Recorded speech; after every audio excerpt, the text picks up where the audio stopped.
ترامپ می رود به کشورهای عربی در یک دو روز در همین هفته جاری، دختران عرب با رقص موی از ترامپ استقبال می کنند.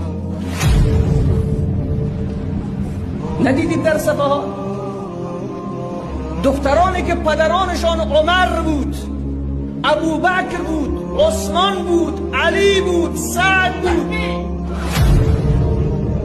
امروز در برابر طاغوت زمان، بزرگترین دشمن اسلام و دین،